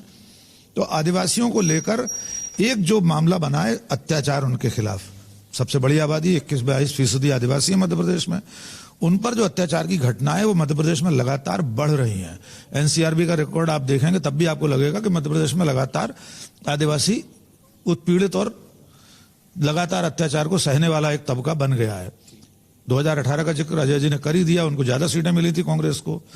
अब असली सवाल यह है कि क्या दोनों पार्टियों के पास सचमुच में एक कोई ऐसा नेतृत्व है जिसे मुख्यमंत्री बनाया जा सके। आनंद जी ने बिल्कुल ठीक कहा और अजय जी ने भी कि फग्गन सिंह कुलस्ते प्रदेश व्यापी नेता नहीं है। आपने तो वहां की बात कही, मैं तो पूछ रहा हूं ग्वालियर चंबल में तो कोई जानता भी नहीं होगा नाम से कि ये कौन है। उन्होंने 30 साल से विधानसभा चुनाव नहीं लड़ा, वे तो लोकसभा का चुनाव लड़ते आ रहे हैं। कांग्रेस के पास भी आदिवासी के नाम पर कोई ऐसा चेहरा नहीं है जिसे मुख्यमंत्री बनाया जा सके। दूसरी बात यह है कि कांग्रेस में इस वक्त मुख्यमंत्री पद की कोई लड़ाई नहीं है। सबको मालूम है कमलनाथ को ही बनना है। प्रियंका गांधी, राहुल गांधी प्रकारांतर से अपनी जनसभाओं में कह ही जाते हैं। 21 जुलाई को प्रियंका गांधी ने कह दिया ग्वालियर में, कमलनाथ जी आप मुख्यमंत्री बने तो इन विकलांगों को, इन दिव्यांगजनों की पेंशन बढ़ा देना, यानी वो मुख्यमंत्री प्रत्याशी घोषित कर गई। अब आपका सवाल आदिवासी ओबीसी की जनगणना को लेकर है। चलते चुनाव में कांग्रेस ने और खासतौर से बिहार की सरकार ने, नीतीश कुमार की, पहले घोषणा कर दी, गिनती के आंकड़े पेश कर दिए। उसके बाद पूरे देश में इसका संदेश गया है कि वास्तव में जो हमारी जनसंख्या में जो आबादी है, आबादी का जो बंटवारा है, क्या उसके पास प्राकृतिक और सरकारी संसाधनों का उतना हिस्सा है। राहुल गांधी अगर संसद में खड़े होकर ये पूछते हैं कि सेक्रेटरी लेवल के 97 में से सिर्फ 3 या 90 में से 3 आदमी ओबीसी के हैं, तो इसका उत्तर सरकार के पास नहीं होता, हमारे पास भी नहीं है। और मैं बहुत खेद के साथ कहना चाहता हूं उत्कर्ष जी, अभी हमारे समागम में 5 लोग ब्राह्मण बैठे हुए हैं। हमारे मीडिया हाउसेज में, हमारे न्यूज रूम में, हमारे एडिटोरियल सेक्शन में कितने ओबीसी हैं? राहुल गांधी हर प्रेस कॉन्फ्रेंस में पूछते हैं। तो ये सवाल जायज सवाल है और इसका असर बहुत भीतर तक समाज में गया है। चूंकि 5 राज्यों में चुनाव हो रहा है और सभी राज्यों में ओबीसी तो हैं ही, तो उनको ये लग रहा है कि हमारे हक की बात कोई पार्टी कर रही है, इसका फायदा कांग्रेस को हो सकता है। हम सिर्फ एक आकलन कर रहे हैं, क्योंकि हर आदमी सत्ता में अपनी हिस्सेदारी चाहता है, वो चाहे प्रशासन में हो, मीडिया हाउस में हो, प्राइवेट कंपनियों में हो, या सरकारी नौकरियों में हो, या राजनीतिक उसमें हो, सत्ता में। आरक्षण है सीटों के, आदिवासी सीटें हैं, दलित हैं, एससी सीटें हैं, लेकिन ओबीसी को लेकर ऐसा कोई स्पष्ट बंटवारा नहीं है। उनकी आबादी सचमुच में बहुत ज्यादा है। हम जितने लोग बैठे, हम तो 15% भी नहीं है इस देश में, तो हम उन पर राज कर रहे हैं इतने दिनों से। मैं गुनहगार हूं उसका, हमारी पीढ़ियां इसके गुनहगार हैं। अब जब उनके हक की बात कोई भी करेगा, नरेंद्र मोदी और उनकी पार्टी को आज नहीं कल, मैं अमर उजाला के आपके मंच पर कह रहा हूं, आज नहीं कल उन्हें इस आदिवासी ओबीसी जनगणना के पक्ष में आना पड़ेगा। अब इस देश की कोई राजनीतिक पार्टी इससे मुंह नहीं फेर सकती। 3 मुख्यमंत्री लगातार ओबीसी हुए और उन्होंने ओबीसी समुदाय का कितना भला किया, सिवाय इसके कि वो रेत के चुपचाप चोरी करते हैं, सिवाय इसके कि कुछ इलाके में वो दादागिरी करते हैं, सिवाय इसके कि कुछ इलाके में उन्होंने नंबर 2 के धंधे ले लिए हैं। लेकिन अपने व्यापक समुदाय का जो कल्याण है वो ओबीसी मुख्यमंत्री किसी ने नहीं किया है। मैं आपके पास गया हूं। हाँ, उत्कर्ष, मैं इसमें एक बात जोड़ना चाहूंगा। ये पहला, मुझे लगता है पिछले 1 घंटे में पिछला एक मात्र ऐसा मुद्दा है जिसमें मैं शायद थोड़ा सा राकेश भाई से सहमत नहीं हूं। देखिए, ये बहुत आप जो बात कर रहे हैं, नंबर 1 बात तुमको ये समझना पड़ेगी। मैं इस ये बहस का मुद्दा नहीं, कोई ऐसा हम लोग बात नहीं कर रहे, लेकिन देखिए ये है, दुनिया में होता है टैलेंट आगे रहता है। देखिए, आपने जैसे बोला कि 5-4 लोग यहाँ ब्राह्मण बैठे हुए हैं, तो भाई साहब मेरे पिताजी कोई रिजर्वेशन के तहत मेरे को यहाँ के लेके आए या मेरे को ऐसा नहीं हुआ है ना। तो जो आदमी टैलेंटेड होगा वो आगे आएगा। हाँ, ये बात हो सकता है कि हमारी जो पुरानी पीढ़ियां थी उनने अत्याचार किए थे क्या, तो ये सब एक हो सकता है। ये लंबी बहस का मुद्दा है जो मुझे लगता है आज का विषय नहीं है। लेकिन और दूसरी बात मैं आपको बोलना चाहता हूं ये कि अगर इसकी बात चल रही है तो कल को अगर जो एक बड़ा नारा गढ़ा जा रहा है कि जिसकी जितनी आबादी उसका इतना हक, ऐसा कुछ एक नारा दिया है, तो कल को मान लीजिए ये सवाल मुस्लिम अगर खड़ा होकर करने लगे तो फिर क्या होगा। और मुझे लगता है कि ये जो राजनेताओं के मन में है, ये राकेश जी इस बात से भी सहमत होंगे कि ये भी ओबीसी का भला हो जाए ये उनके मन में नहीं है, हमारी सत्ता आ जाए ये उनके मन में है। तो इसका जो हिडन एजेंडा है वो बहुत खतरनाक है, चाहे वो नीतीश कुमार का हो चाहे वो किसी का हो। फिर मैं बोलना चाहूंगा, फिर आप बताइए कमलनाथ जी की क्या जाति है? आज तक है ना कोई ये नहीं बता पाया कमलनाथ जी की क्या जाती है। तो देखिए, ये एक ऐसा मसला है जिससे मुझे लगता है हर समझदार आदमी को, वो किसी भी पार्टी को किसी भी लाइन को टो करता हो, लेकिन मुझे लगता है इससे बचना चाहिए और देश हित में रहेगा। आप जोड़ना चाहते सर? इसमें एक पॉइंट और था कि कांग्रेस जाति गणना का मुद्दा तो उठा रही है, ओबीसी का भी उठा रही है, लेकिन मध्य प्रदेश में कोई ओबीसी मुख्यमंत्री प्रोजेक्ट नहीं कर रही है। तो इसमें भी एक विरोधाभास है। अगर ये कहती है कि भाई जाति ओबीसी का मुद्दा हम उठा रहे हैं, ओबीसी हमारा चीफ मिनिस्टर होगा, तो शायद इस मुद्दे को ज्यादा ताकत मिल सकती थी। तो दूसरी बात यह है कि राहुल गांधी ने जो सवाल उठाया कि केंद्र में 3 ही ओबीसी सेक्रेटरी हैं, तो वो राजनीतिक रूप से आरोप सही हो सकता है, तकनीकी रूप से सही इसलिए नहीं है कि ओबीसी रिजर्वेशन केंद्रीय सेवाओं में 1993 के बाद ही शुरू हुआ है। ओबीसी कैटेगरी के अंदर जो सिलेक्ट होकर के आ रहे हैं वो तो 20 साल में अभी सेक्रेटरी के पद तक पहुंचे ही नहीं है, तो उनके सेक्रेटरी बनने का तो सवाल ही नहीं पैदा होता। चीफ सेक्रेटरी और भाई जो आज 30 साल लगते हैं चीफ सेक्रेटरी रैंक में आने में, कम से कम 25 से 30 साल, तो वो जब पहुंचेंगे तब हो सकता है कि ओबीसी सेक्रेटरी हमको देखें वहां पर केंद्र के अंदर। तो तकनीकी रूप से गलत है, राजनीतिक रूप आरोप के सही हो सकता है। लेकिन यहाँ पर एक चीज और भी बड़ी मजेदार है कि कांग्रेस अगर ओबीसी का मुद्दा उठाती तो सबसे ज्यादा नुकसान कांग्रेस नेताओं का ही होता है, क्योंकि आज की तारीख में कांग्रेस में ओबीसी नेताओं की संख्या बहुत सीमित है और प्रथम पंक्ति के जितने भी नेता उनके हैं वो उसमें 70% नेता वही है जो ओबीसी से नहीं आते। तो वो अपनी पैरों पर कुल्हाड़ी मारेंगे ऐसा मुझे तो नहीं लगता। कम से कम आखिरी राउंड ऑफ सवाल मैं आप सबसे एक लेना चाहूंगा राकेश जी। जो मैं आपसे पूछना चाहता हूं वो ये, थोड़ा सा भविष्य की तरफ चलते हैं। मध्य प्रदेश का चुनाव, 5 राज्यों में चुनाव है, हम मध्य प्रदेश की बात कर रहे हैं। मध्य प्रदेश का चुनाव लोकसभा के चुनाव पर कितना असर डालेगा? और दूसरी बात, क्योंकि जो जिक्र बकायदा राजेश जी ने कर दिया है, समाजवादी पार्टी के नाम ले लें और तमाम बयान आए, वो अखिलेश यादव के भी बयान आए, वो कमलनाथ के भी बयान आए, और उसके बाद जब अरविंद केजरीवाल आते हैं तो आरोप भी उन्हीं पर लगाते हैं जो एक गठबंधन 2024 के लिए दिखाई देता है। वो भविष्य आपको कहां दिख रहा है इन चुनाव परिणामों से जोड़कर? देखिए, हम अगर 2018 और 19 को याद करें तो बहुत साफ दिखता है कि 18 में इन तीनों राज्यों में कांग्रेस जीती, सरकार बनाई, लेकिन चंद महीने बाद 19 में जब लोकसभा चुनाव हुए तो मध्य प्रदेश में 1 सीट मिली, राजस्थान में 1 भी नहीं मिली कांग्रेस को, और छत्तीसगढ़ में गिनी चुनी 2-3 सीटें मिली। लेकिन तब से अब तक गंगा में, यमुना में, नर्मदा में बहुत पानी बह गया है। 2019 का चुनाव पुलवामा के साये में हुआ। हम सब जानते हैं देश के इतिहास में पहली बार ऐसा हुआ कि राष्ट्रवाद का एक बुखार देश पर चढ़ाया गया। तो 19 और 23 में अंतर यह है कि अब नरेंद्र मोदी की वो शख्सियत, वो ब्रांड इमेज नहीं रही जो 19 में थी। राष्ट्रवाद का कोई मुद्दा भी उठने वाला नहीं है, लोग उससे भी अब अफर चुके हैं। ये मेरा आरोप नहीं है, ये मेरा आकलन नहीं है, ये तो संघ का मुखपत्र ऑब्जर्वर खुद कह रहा है, ऑर्गेनाइजर खुद कह रहा है कि अब नरेंद्र मोदी का तिलिस्म खत्म हो चुका है, इसके और हिंदुत्व के नाम पर चुनाव नहीं जीता जा सकता। एक अंतर ये भी आया कि अब ये 19 वाली कांग्रेस नहीं है, अब ये नई कांग्रेस है जिसके पीछे 4000 किलोमीटर की यात्रा उनके एक नेता की, एक दलित चेहरा उनका राष्ट्रीय अध्यक्ष है। 23-24 का भविष्य आप जानना चाहते हैं तो उसमें साथ साथ एक ढीला ढाला गठबंधन है जो 24 के लिए तैयार हो रहा है। ये बात सही है कि अभी इन 3 राज्यों के चुनाव में या 5 के मान लें तो इस इंडिया नाम के गठबंधन में से कोई ऐसी पार्टी नहीं है जिसकी कोई बहुत प्रभावी मौजूदगी मध्य प्रदेश, छत्तीसगढ़, राजस्थान में होती, जिसके नाते वो कोई सौदेबाजी करती कांग्रेस से। इन तीनों राज्यों में तो निर्विवाद रूप से कांग्रेस और भारतीय जनता पार्टी एक दूसरे का विकल्प हैं और वो आती और जाती रही हैं। असली मुद्दा आएगा इन परिणामों के बाद, 3 दिसंबर के बाद। क्या भारतीय राष्ट्रीय कांग्रेस, राहुल खड़गे की कांग्रेस 4-1, 5-0, 3-2, ये जो स्कोर उस दिन सेट होगा उसकी बिना पर, उस धरातल पर खड़े होकर 24 के लिए वो बात करने लायक बन पाएगी? आज भी देश में सबसे बड़ी पार्टी तो कांग्रेस है बीजेपी के बाद। 2019 के चुनाव में 12 करोड़ 10 लाख वोट मिले कांग्रेस को, सबसे ज्यादा सांसद हैं उसके लोकसभा में। तो जब नेगोशिएशन की टेबल पर इंडिया गठबंधन के लोग बैठेंगे उस वक्त राहुल गांधी के फोल्डर में, उनके पैड में कौन सी गिनती 3 दिसंबर की लिखी होगी, उस आधार पर वे बात करने लायक बन पाएंगे। अगर वो गिनती, वो आंकड़ा, वो स्कोर कमतर रहता है तो निश्चित तौर पर वे केजरीवाल, अखिलेश यादव, नीतीश कुमार किसी से भी उस तरह बढ़ चढ़ कर बात नहीं कर सकेंगे जैसी वे तब कर पाएंगे कि अगर ये स्कोर 4-1 या 5-0, 3-2 भी होता है तो वे मुखर होकर अपनी बात कह पाएंगे। अभी उसका इंतजार करना पड़ेगा, लेकिन यह तय है 2019 अब इस देश में दोहराया नहीं जा सकेगा। मंदिर का उद्घाटन कर लें, गांव-गांव शिलाएं भेज दें, कुछ भी कर लें, अब ये देश महंगाई और बेरोजगारी पर बात करना सीख गया है। ये एक स्वस्थ लोकतंत्र की परिपक्वता का परिचायक। अजय जी, ऐसे एक भविष्य वाला सवाल कि हमने जब देखा था कांग्रेस का कैंपेन शुरू हुआ, जबलपुर में प्रियंका गांधी आई, उसको एक अनौपचारिक शुरुआत कहा जा सकता था। मां नर्मदा की आरती की, बगल में प्रतीक स्वरूप हनुमान थे और लग रहा था कि मुद्दा ऐसा कुछ होने जा रहा है।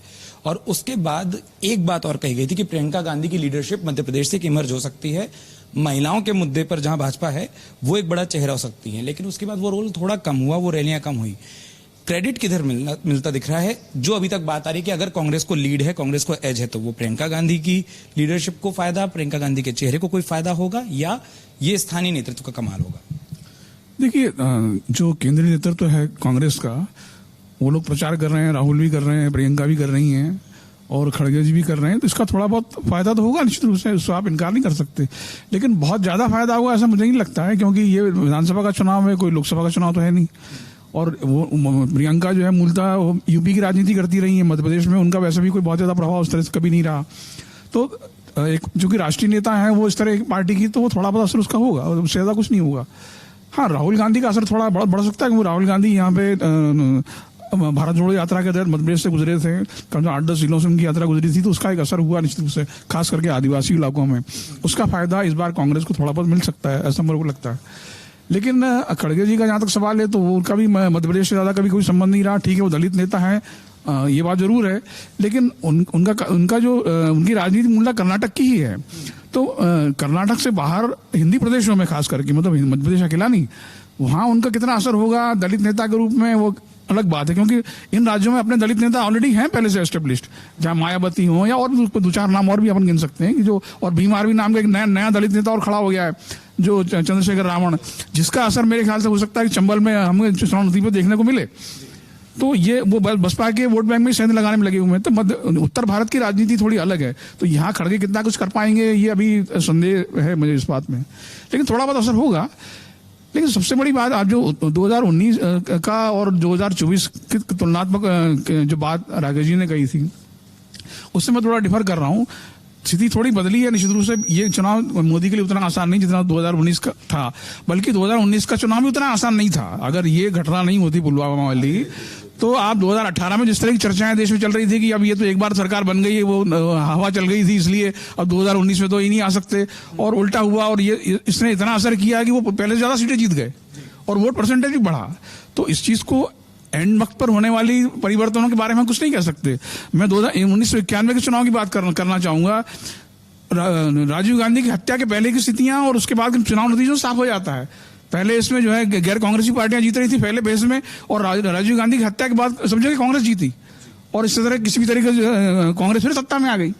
तो इमोशनली कार्ड काम तो करता है कहीं ना कहीं, इसमें कोई शक नहीं है। 93 में बाबरी मस्जिद के ध्वंस के बाद मध्य प्रदेश में कांग्रेस जीती 93 का। हाँ, तो वो नहीं, वो तो है ना चीजें। अब लोग सवाल है कि भाई जनता का मानस क्या कहता है, इसके बारे में आप कुछ नहीं कह सकते। हम यहाँ बैठ करके अंदाज लगा सकते हैं कि ऐसा होगा या ऐसा होगा, लेकिन लोग अंदर ही अंदर क्या सोच रहे हैं, उनको ये ठीक लग रहा है या नहीं लग रहा है, ये तो वोट बैंक ही बताएगा। लेकिन फिर भी 2024 का चुनाव इनके लिए टफ होगा। इंडिया गठबंधन की जहां तक बात है तो अभी भी बहुत सारे सवाल उसके जुड़े हुए हैं। अगर ये अंततः 1-to-1 की पोजीशन नहीं बनी अगर, तो फिर इनके लिए चुनाव जितना आसान होगा। हाँ, अगर 1-to-1 की स्थिति बन गई, जैसे कि 1977 में हमने देखा कि जनता पार्टी बनी और कांग्रेस, जिसमें कि अधिकांश 6 पार्टियां शामिल हो गई थी, और उन्होंने कांग्रेस के खिलाफ अपने कैंडिडेट खड़े करके खासकर उत्तर पश्चिम भारत के अंदर सफाया कर दिया था कांग्रेस का, वैसी स्थिति बन सकती है। लेकिन अब ये काफी कुछ निर्भर करता है कि अगर ये सब अपने जो ईगो हैं, अपने अहम छोड़ करके पार्टी वाले सारे समझौते कर लें कि भाई एक कैंडिडेट एक राज्य में एक ही पार्टी मुकाबला करेगी, तो फिर बीजेपी के लिए बहुत मुश्किल होगी। वरना अगर ऐसा नहीं हो पाया आखिर तक, तो फिर सीटें कम हो सकती है, लेकिन अंततः सत्ता में बीजेपी आएगी। आपके लिए जो सवाल मैं लेकर आना चाहता आनंद जी, वो एक शख्सियत का सवाल है, ज्योतिरादित्य सिंधिया। ग्वालियर के इलाके में लोग बोल रहे हैं कि इतना बदला हुआ ज्योतिरादित्य सिंधिया को पहले नहीं देखा था। वो जिस तरीके से कार्यकर्ताओं से मिलना, संवाद स्थापित करना, बीच में पहुंच जाना, तो वो जो एक कल्चर चलता है ना कि कांग्रेस के कल्चर से पूरे भाजपा के कल्चर में आ गए, और वहां पर जो एक स्लैंग कहा जाता है कि क्या वो ज्योतिरादित्य भाई साहब होते जा रहे हैं।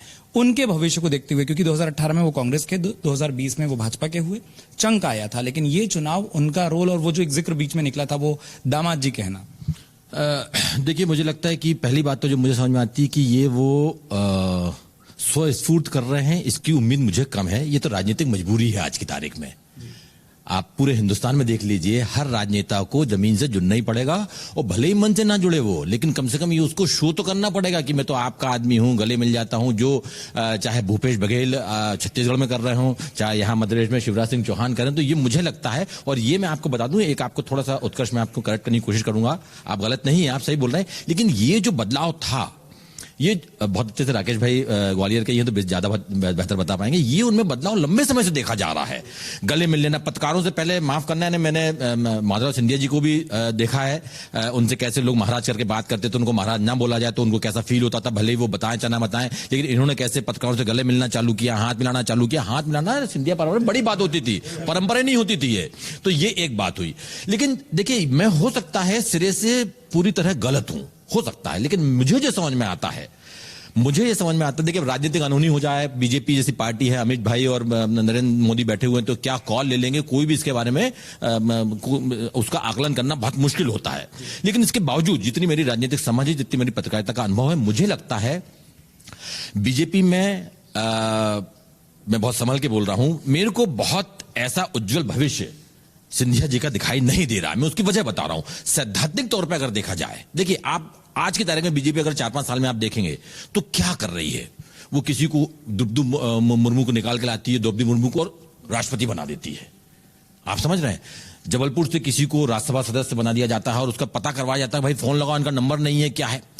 तो जो ये दलित की राजनीति, आदिवासी की राजनीति और राजशाही के खिलाफ वंशवाद और राजशाही, देखिए ये दोनों ही चीजें हैं इनके साथ, जो इनके साथ एक माइनस पॉइंट है। जो मैं ये नहीं बोल रहा हूं, मैं अभी बीच में किसी दिल्ली के जर्नलिस्ट ने खबर चला दी बड़ी जबरदस्त तरीके, जो खुद बड़े सीनियर जर्नलिस्ट थे, कि साहब कल सीएम बनने वाले हैं। तो मैं फिर बोल रहा हूं, क्या अनहोनी हो जाएगी। मैं इतना बड़ा पत्रकार नहीं हूं, लेकिन इसके बावजूद जो मेरी सामान्य समझ है और जो मैं समझता हूं कि जिस लाइन पे, जिस डायरेक्शन में बीजेपी और संघ चल रहे हैं, उससे शायद ये मेल नहीं खाता है। तो मुझे लगता है, और अब ये सब चीजें ऐसी चलती रहेंगी, मंत्री बने रहेंगे वो, लेकिन मुझे लगता है कि बहुत ज्यादा उज्जवल, कम से कम सीएम बन जाएंगे आज की तारीख में, तो मुझे ऐसा कतई दिखाई नहीं देता है। ठीक है, आखिरी सवाल इस चर्चा का जो मैं आपसे करना चाह रहा था, शिवराज सिंह जी जरूर जोड़ना पड़ेगी मेरे ख्याल से। दरअसल क्या है कि इसमें उपयोगिता एक बड़ा फैक्टर है।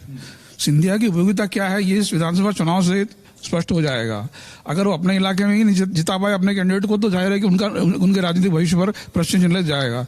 दूसरे राज्यों में प्रयोग हुआ है, जिसमें असम का उदाहरण दूंगा मैं। हिमंत बिस्वा शर्मा ने अपनी उपयोगिता साबित कर दी तो उन्होंने मुख्यमंत्री पद उनको सौंप दिया, और बल्कि पूर्वोत्तर का पूरा वो भली सही। हाँ, ठीक बोल रहे हैं आप। उपयोगिता का सिद्धांत तो देखिए राजनीति में होता ही है, लेकिन मुझे लगता है कि आप शर्मा जी की बात कर रहे हैं, ना तो राज परिवार से है वैसे, ना वंशवाद को आगे बढ़ाते हैं। ये दो चीजें जो मैं बोल रहा हूं, जो शायद मुझे लगता है बीजेपी में अभी शायद उनको प्रमोट नहीं किया जा रहा है, इन दो चीजों को। देखिए, मैं तो ग्वालियर का ही हूँ, 30-35 साल पूरा सिंधिया राजघराने को बहुत करीब से देखा है, राजमाता जी के समय से। ज्योतिरादित्य सिंधिया की असुविधा ये है कि जितनी उनकी उपयोगिता थी, जो अजय जी कह रहे हैं, उतना उपयोग बीजेपी ने कर लिया। उनकी सबसे पहली अग्नि परीक्षा हुई दल बदल के बाद हुए उपचुनाव में, और उपचुनाव में ग्वालियर चंबल अंचल में वे बीजेपी को नहीं जिता पाए। अपने खुद के जिले ग्वालियर की दोनों सीटों पर बीजेपी चुनाव हार गई। ग्वालियर पूर्व सीट, जिसमें उनका जयविलास प्रसाद है 150-200 साल से, वहां हार गई। ग्वालियर के महापौर का चुनाव बीजेपी 58 साल बाद हारी। कांग्रेस माधवराव सिंधिया के जीते जी मेयर नहीं बना पाई कभी। मुरैना में मेयर का चुनाव कांग्रेस जीत गई। तो ज्योतिरादित्य सिंधिया अपने ग्वालियर चंबल अंचल में भी बीजेपी को उपचुनाव में बढ़त नहीं दिला सके, जबकि तब कोई सत्ता विरोधी ऐसा रुझान नहीं था, सरकार थी। उपचुनाव में आमतौर पर वही दल जीतता है जिसकी सरकार होती है, कोई बाई इलेक्शन भले ही 1 सीट का हो चाहे 6 का हो। तो ज्योतिरादित्य सिंधिया अपने राजनीतिक जीवन के संक्रमण काल से गुजर रहे हैं। मैं आनंद जी की इस बात से 100 नहीं 1000% सहमत हूं कि मोदी शाह की भाजपा में कुछ भी हो सकता है। वे किसी सुबह उत्तराखंड का मुख्यमंत्री बदल देते हैं, गुजरात का मुख्यमंत्री बदल देते हैं। यहां बैठे हुए हम पंचों में से किसी को याद नहीं होगा कि गुजरात में कितने मुख्यमंत्री बदल गए, उत्तराखंड में इससे पहले कौन मुख्यमंत्री था, हम सबको याद नहीं है। ज्योतिरादित्य सिंधिया भी 4 दिसंबर को मुख्यमंत्री बन सकते हैं, लेकिन उससे पहले पार्टी के भीतर उनके साथ जो बर्ताव हो रहा है, पार्टी के लोग जिस तरह अपमानजनक व्यवहार कर रहे हैं, बड़े बड़े नेता, कोई विभीषण कह रहा है। एक सबसे कठोर उदाहरण, मुझे स्वयं ग्वालियर का होते हुए अफसोस होता है कि शुजालपुर का पूर्व भारतीय जनता पार्टी का जिलाध्यक्ष, पूर्व विधायक, उन्हें मंच से नामर्द कहता है। ज्योतिरादित्य सिंधिया को कांग्रेस में रहते कांग्रेस का कोई नेता ऐसे शब्दों से नहीं नवाज सकता था। जिस पार्टी में वे हैं, मोदी की सरकार में मंत्री हैं, उस पार्टी का एक पूर्व जिलाध्यक्ष, पूर्व विधायक उन्हें नामर्द कह रहा है और उसे बीजेपी टिकट दे रही है। उत्कर्ष जी, आप लिस्ट चेक कर लीजिए, उस व्यक्ति को टिकट मिला है। कितने अपमानजनक उनके साथ अभी संबोधन लगाए गए हैं बीजेपी के नेताओं द्वारा, कांग्रेस में कोई नहीं लगा रहा अब उनको। तो मुझे लगता है अगर ये सहकर भी ज्योतिरादित्य सिंधिया मुख्यमंत्री बनने की आस देख रहे हैं तो सोचना चाहिए कि वे किस दशा में पहुंच गए। आखिरी सवाल, जैसा मैंने कहा था इस चर्चा के लिए, और वो चेहरा जिसके चेहरे के इर्द गिर्द जो अभी बात आई थी ना कि लोकप्रियता की अगर बात हो, और आप लोगों का तो कम से कम आकलन है कि वो मध्य प्रदेश में पहले नंबर पर होंगे, शिवराज सिंह चौहान और उनका राजनीतिक भविष्य, सरकार आती है तो, नहीं आती है तो, आप कैसे उसको आंकते हैं? देखिए, एक तो बात जैसे संकेत राकेश भाई ने दिया कि हो सकता है 4 को बन जाएं। ज्योतिरादित्य सिंधिया के अंदर जो अंतर मैं देखता हूं, मैं माधवराव जी के साथ भी काफी वर्षों तक एक नेता और पत्रकार के रूप में देखा है। माधवराव भले ही महाराज कहा जाना पसंद करते रहे हों, मगर वो विशुद्ध लोकतांत्रिक थे और जनाधार वाले नेता थे। ये नकली जनाधार वाले नेता एक फ्यूडल सामंत से ऊपर कुछ नहीं है। ये बुनियादी फर्क है पिता पुत्र के बीच। अपने सचिव से हार गए। सिंधिया खानदान में पहली बार ऐसे हुआ और फिर वो डिप्रेशन में चले गए और को अजीबोगरीब हरकतें करने लगे, ऐसा सुना जाता है। तो वो एक अलग बात है। लेकिन जो आपने कहा कि अगर नहीं तो कौन, देखिए, एक जादूगर का शो हम लोग देखा करते थे स्कूल में बचपन में, और एक जादूगर हमारे मित्र भी हैं जबलपुर में के जादूगर आनंद, जो हिंदुस्तान के सबसे बड़े जादूगर हैं। वो कहते हैं कि देखो, हम इल्यूजन क्रिएट करते हैं, भ्रम क्रिएट करते हैं, भ्रम का पर्दा हम दर्शकों के सामने लाते हैं। इस मामले में अब शिवराज को जब अपमानित कर रहे थे प्रधानमंत्री, तो ये साबित था, जाहिर था, जैसे वसुंधरा के लिए था। राजस्थान में वसुंधरा को भी उन्होंने कभी नाम नहीं लिया। तो ये तय इस प्रदेश की जनता, मतदाता मान रहा था कि शिवराज तो अब नहीं आने वाला है। अब उसके एवज में उन्होंने क्या किया? चूंकि आपको मैं बता दूं कि मध्य प्रदेश एक नकली प्रदेश में मानता हूं। इस प्रदेश का जब गठन हुआ तो 4 विधानसभाओं का इसमें विलय हुआ था। तो इसका मूल चरित्र क्या है? विंध्य प्रदेश का अलग चरित्र है, महाकौशल का अलग चरित्र है, मालवा निमाड़ का अलग चरित्र है, मध्य भारत का अलग चरित्र है। सारे चारों प्रदेश अपने अलग अलग चरित्र के हिसाब से जी रहे हैं यहाँ पे। तो अब क्या किया, एल्यूजन वाली जो बात मैंने कही कि उन्होंने ग्वालियर से नरेंद्र सिंह तोमर को एक राजपूत चेहरा दे दिया ग्वालियर चंबल अंचल में, ताकि उस प्रदेश के लोग ये समझें कि यार ये मुख्यमंत्री बन सकता है। देन बुंदेलखंड आए, दमोह से जो सांसद हैं प्रहलाद पटेल, ओबीसी के हैं, उन्होंने एक चेहरा प्रस्तुत कर दिया कि भाई ये हो सकता है कि इसमें ये मुख्यमंत्री बन सकता है ओबीसी से। फिर आप महाकौशल तरफ आइए तो फग्गन सिंह कुलस्ते आदिवासी चेहरा हैं, तो उन आदिवासियों में लगा कि हो सकता है कि आदिवासी मुख्यमंत्री बन जाए। और मालवा निमाड़ से एक सवर्ण चेहरा कैलाश विजयवर्गीय के रूप में लाए कि हो सकता है ये चुनाव के बाद मुख्यमंत्री बन जाए। तो अब 4 जातियों के 4 प्रतिनिधि चेहरे हैं जो चारों ही मुख्यमंत्री बनने वाले नहीं हैं, लेकिन ये भ्रम क्रिएट किया गया जादूगर के। 2 छोटी छोटी बातें और मैं कह देता हूं जो इन पे हमने शायद अभी तक बात नहीं की। एक फैक्टर है उमा भारती का।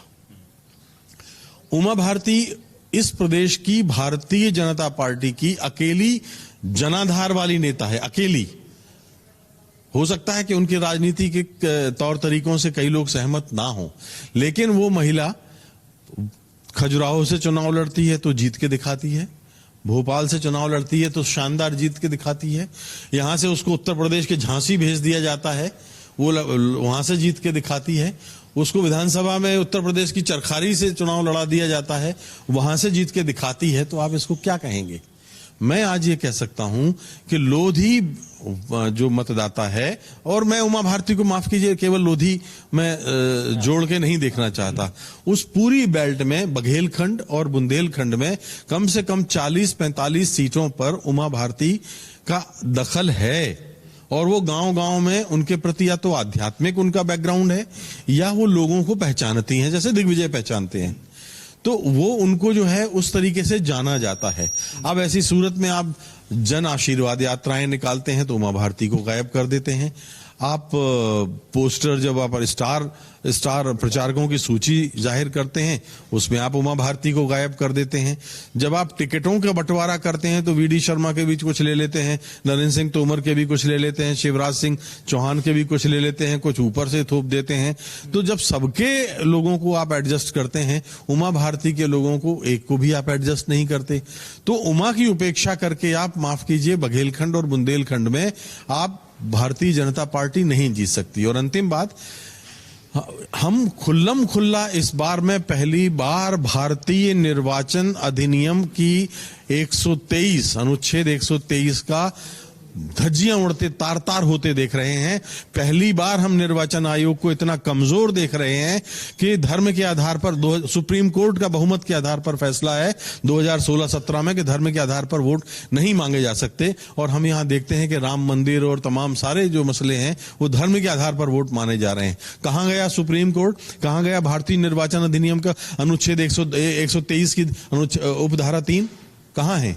कहीं नहीं है। और तीसरी बात, इंदौर की एक प्रत्याशी कहती है कि मुझे मुस्लिम मतदाताओं के वोट ही नहीं चाहिए। आप संविधान की शपथ लेती हैं, ये कृत्य आपराधिक कृत्य है और इसके अंदर उनको 3 महीने के लिए जेल हो जाना चाहिए।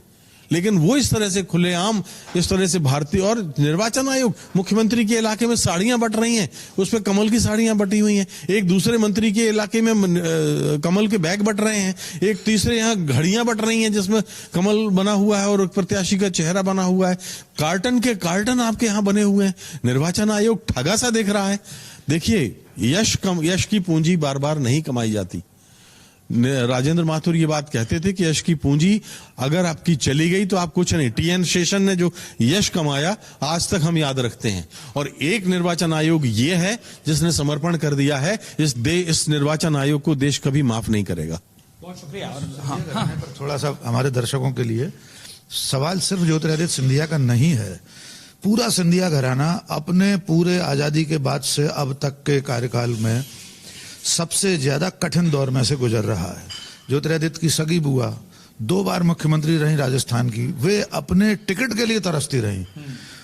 3-4 दिन पहले उन्होंने ये कह दिया वे राजनीति से संन्यास ले रही हैं। दूसरी सगी बुआ यशोधरा राजे सिंधिया, जिनके लिए मध्य प्रदेश शासन ने बाकायदा अधिसूचना निकालकर श्रीमंत लिखने का प्रावधान किया था कि उनके नाम के आगे श्रीमंत लिखा जाएगा। बादल जी ने कल ही परसों लिखा था कि कानूनन ये अनुचित है, कानून में प्रतिबंध है किसी को महाराज श्रीमंत वगैरह लिखना। वो राज परिवार आज की तारीख में इस स्थिति में है कि ज्योतिरादित्य सिंधिया अपने महल परिसर में अपनी पार्टी के कार्यकर्ताओं के द्वारा घेरे जा रहे हैं, उनके खिलाफ आपत्तिजनक नारे लग रहे हैं। एक बुआ को टिकट न मिलने की आशंका में यह कहना पड़ता है कि वे चुनाव नहीं लड़ेंगी।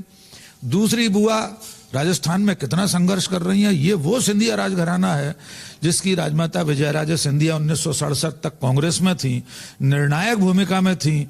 जब उनकी भूमिका को नहीं माना गया तो द्वारिका प्रसाद मिश्र से लड़कर उन्होंने कांग्रेस छोड़ी। माधवराव सिंधिया और ज्योतिरादित्य सिंधिया कांग्रेस में उस हैसियत में थे, उनका इकबाल ये था कि वे लिस्ट भेजते थे आईसीसी को, वे पूरे के पूरे प्रत्याशी टिक होकर आते थे। खुद ज्योतिरादित्य सिंधिया 2018 तक इसी हैसियत में थे कांग्रेस में, और अब वे अपने महल में घेरा के समय कहते हैं कि मैंने मुन्नालाल गोयल के लिए बहुत कोशिश की थी, मैं टिकट नहीं दिला सका।